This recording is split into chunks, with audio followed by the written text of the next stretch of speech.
अब मैं चाहूंगा बुलाना श्री पंकज जैन जी को। सर नमस्कार, आपका स्वागत है।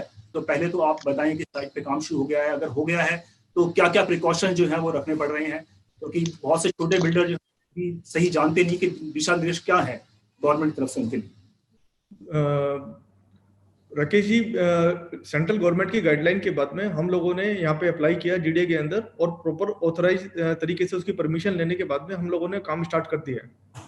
ऑलरेडी कंस्ट्रक्शन हमारे यहाँ पे स्टार्ट हो चुकी है, और जितने भी सेंट्रल गवर्नमेंट ने मिनिस्ट्री ऑफ अफेयर्स एंड यहाँ से अपने यूपी के चीफ सेक्रेटरी की तरफ से जो भी गाइडलाइंस आई हैं, उन सारी गाइडलाइंस को बेस रखते हुए हम लोगों ने इंटरनल एक एसओपी डिफाइन की है अपनी, जिसमें हम लोग basically proper social distancing, thermal scanning and sanitisation and mask and even labour के लिए शेल्टर एंड फूड वगैरह सब कुछ प्रोवाइड कर रहे हैं। तो बायर्स है या बहुत सारे लोगों के ऑब्जर्व डाउन के बाद इंक्वायरीज आती रहती हैं कि इस पैंडेमिक पीरियड में क्या बिल्डर या डेवलपर टाइम से पोजीशन दे पाएगा या कितना डिले होगा।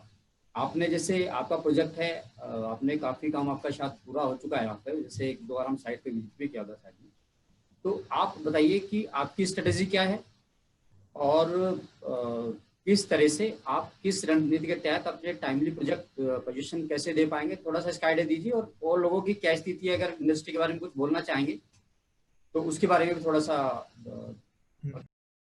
त्यागी जी, इंडस्ट्री में हर डेवलपर की अलग स्टेज है, हर डेवलपर के प्रोजेक्ट्स अलग अलग स्टेज के ऊपर हैं।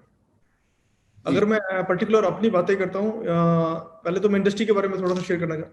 दोस्त की इंडस्ट्री में आज की डेट में जिसके भी प्रोजेक्ट जिस भी स्टेज पे हैं, सभी डेवलपर्स को काम स्टार्ट कर देना चाहिए विद इमीडिएट इफेक्ट। सेकंड, अगर मैं पर्टिकुलर केडब्ल्यू ग्रुप की बात करता हूँ तो पर्टिकुलर जैसे आपने अभी मेंशन किया, शायद केडब्ल्यू दिल्ली 6 के बारे में आप बात कर रहे हैं। Yes sir. सर, केडब्ल्यू दिल्ली 6 जो प्रोजेक्ट है, कमर्शियल प्रोजेक्ट है त्यागी जी, इस प्रोजेक्ट के अंदर बेसिकली हम नियरिंग कंप्लीशन है, क्योंकि कंस्ट्रक्शन ऑलरेडी कंप्लीट हो चुकी है, फिनिशिंग वर्क चल रहा है हमारे यहाँ पे। और जैसे आपने अभी बताया कि जो स्ट्रेटेजी एंड वो, तो बेसिकली त्यागी जी हम लोग बहुत कॉन्शियस होकर बहुत ही लिमिटेड एक्सपोजर के साथ में काम करते हैं। एंड आज की डेट में हमारे पास में हमने अपने पहले से ही कैश रिजर्व मेंटेन किए हुए हैं कुछ, जिससे कि टचवुड हमारा वर्क बिल्कुल फ्लोलेस चल रहा है। एंड पैरेलली हम लोगों ने हमारे जो फाइनेंशियल इंस्टीट्यूशंस हैं उनसे बात की है, and they are also ready to support us. तो उन लोगों ने भी हमारे को कमिट किया है कि अगर आपको कहीं पे भी आपका कैश शॉर्टफॉल पड़ता है तो हम इमीडिएट उसको कोप अप कर देंगे। तो बैंकों की तरफ से मींस बेसिकली फाइनेंशियल इंस्टीट्यूशन की तरफ से भी फुल सपोर्ट है हमारे पास में, प्लस हमारे पास अपने खुद के कैश रिजर्व है।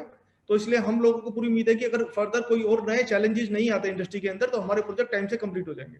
तो I want to ask mister Pankaj Jain की जो ये लेबर का जो कंस्टेंट है, सभी स्टेट्स को है, अपनी एक इशू है जो उनकी पॉपुलेशन को कैटर करना, लेकिन डेवलपर के लिए भी एक इशू है क्योंकि उनको भी लेबर की आवश्यकता है। और 70% की जो अभी फिगर देख कर समझ रहे हैं वो एक बहुत बड़ा फिगर है सर। तो आपका क्या कहना है सर?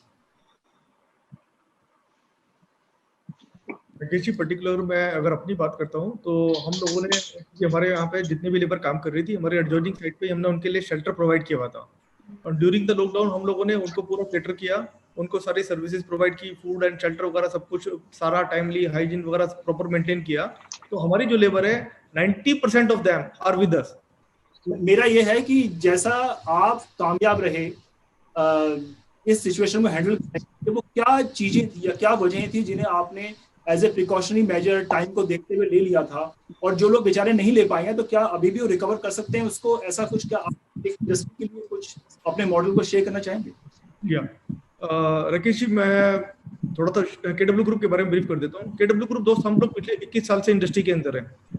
21 साल में हम लोगों ने दिल्ली एनसीआर में, आपके नोएडा, ग्रेटर नोएडा, फरीदाबाद, गुड़गांव, दिल्ली, सभी फुटप्रिंट पे हम काम कर रहे हैं। बट हमारा जो मॉडल है वर्किंग का थोड़ा सा डिफरेंट है। हम लोग बहुत लिमिटेड एक्सपोजर के साथ में काम करते हैं।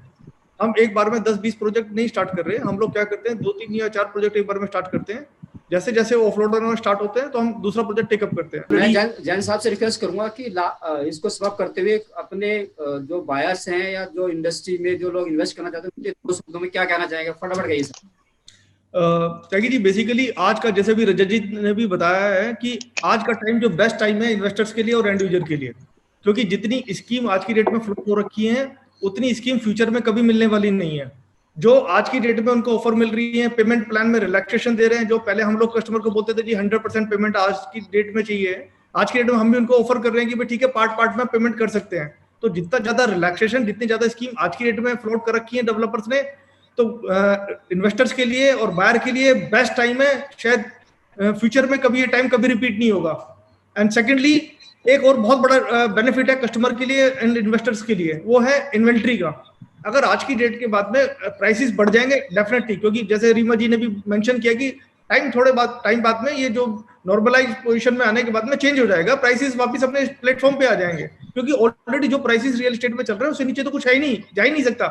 बिल्कुल ठीक कहा जैन साहब ने। तो एक तो उनको कस्टमर को बेनिफिट होगा कि प्राइस का बेनिफिट मिलेगा। सेकंड जो बेनिफिट मिलेगा, सबसे बड़ा जो बेनिफिट मिलेगा वो है इन्वेंट्री। आज की डेट में उनको अपने हिसाब से, चॉइस के हिसाब से लोकेशन मिल सकती है, प्लेटफॉर्म मिल सकता है, इन्वेंट्री मिल सकती है, राइट डेवलपर मिल सकते हैं, इवन राइट प्रोजेक्ट्स मिल सकते हैं।